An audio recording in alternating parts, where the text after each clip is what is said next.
So what we got here is an electric water heater. We're going to replace it.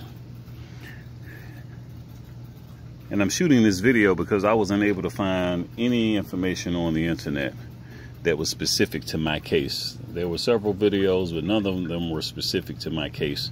And essentially what we had here was a hot water heater. This is actually a fully electric hot water heater. It's an 80-gallon. It's a Rheem. It started leaking a couple of days ago at the base. Now, initially when I came down here, there was water at the base of the unit, like literally on the floor, and there was water running down the face of the unit. Yeah, this unit was covered up with these insulation jackets here, and there was water coming through the seams of those. There was also water on the top of the unit. What you see here now is I've actually already disconnected the electric, but that's another story. Now, the very first thing that I had to do was shut the water off. So I shut the water off here, this cold water pipe, and that basically stops the water intake into the hot water heater itself.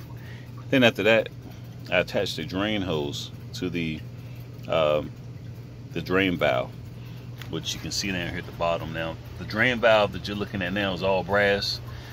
I had to install that because the drain valve that is right beneath it is plastic, which you can see. I wasn't sure if that was causing a problem or not. So I went out, you know, and before making a cash investment on a new hot water heater, I wanted to make sure that this valve, plastic valve, wasn't causing a problem. And the long and short of it is, after disconnecting or removing the plastic valve and then inserting the brass valve and then turning the water back on, I discovered that there was still water coming out of the top of this area here. This area here, water was just literally coming out of this area here. And everything that I've read online and from professionals as well as other homeowners basically says that if you have water that's coming out of the tank itself and it's not coming from the drain valve that's down here at the bottom, or the pressure valve, which is the valve there with the tag on it, which connects to this pipe that extends down the side of the unit. If you don't have, those are the two most common places for leaks, and if you don't have leaks there, then the chances are that you have a leak inside of the container itself. Behind these walls, there's insulation, which you can see here, this yellow stuff. And then inside, behind that, there's more. There's another tank, and that's the tank that I believe is actually ruptured. It's not something that's unusual. The life expectancy on these things is between 8 to 12 years or 8 to 15 years, depending on usage, the region in the country, how you use it. In my case, after doing some, this unit was here when I bought the place. We've been here 20 years. So so do the math in your head. We've been here 20 years. And this unit was not brand new when I bought this house. So it's at least got we've gotten at least 20 years of usage out of it. So after doing a little more research, I basically grabbed these serial numbers here from this particular tag.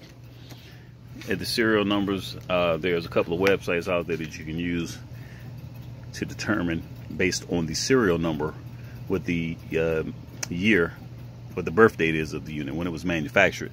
And I was able to determine that this unit was manufactured in 1990.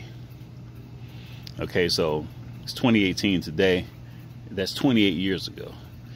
I'm going to make an estimated guess that this unit didn't sit in the warehouse after it was manufactured for more than a year, which makes this unit, if you do the math on that, it probably went into this house sometime in 1991, and here it is 2018.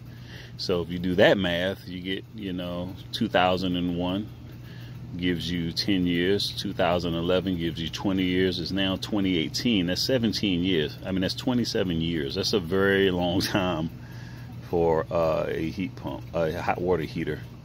So with all that said, what I'm going to do is we're going to remove this. First thing we're going to do is we've already disconnected the power. We've shut the power off in the circuit breaker over here before we even started doing our analysis to find out where the problem was. In fact, that's one of the first things you should do, is definitely shut the power off in your circuit breaker panel so that there's no electricity here. Fortunately for me, my sump pump is right next to the hot water heater. So even though it did burst and start leaking on us, I probably didn't know about it until 30 or 40 minutes after it happened. But fortunately, the sump pump's so close, the water literally, and this was before I put that garden hose there, the water literally just drained right over to the sump pump. In fact, that's how we actually knew it was a leak, because we were looking out the window from upstairs and noticed a lot of water being pumped out of the sump pump into the street, which is then running down the driveway and then into the street. So we knew, and it wasn't raining at the time, so we knew that there was some reason why an excessive amount of water was being pumped out of our basement into the street in front of our home. So, you know, that was an inadvertent alert to us, which actually turned out to be very good. So the next step here is this is a garage. I mean, this is a laundry room where I'm at right now. I got my heat pump over here, and it's not really a tight space, but there's a lot of stuff in here, and I'm not going to be able to pull this tank out. This is an 80-gallon tank, which is kind of uncommon for the size home that we have. We have a 4-bedroom house, and an 80-gallon tank can be considered a bit much for a 4-bedroom home, especially since we don't, my family doesn't use 80 gallons of water at any point. We've never used that much water in a given day. So it's a big tank is what I'm saying. What I'm going to do is pull out the items that are in the way that would prevent me from sliding this tank out into the garage. And when I return here, I'll capture some of that.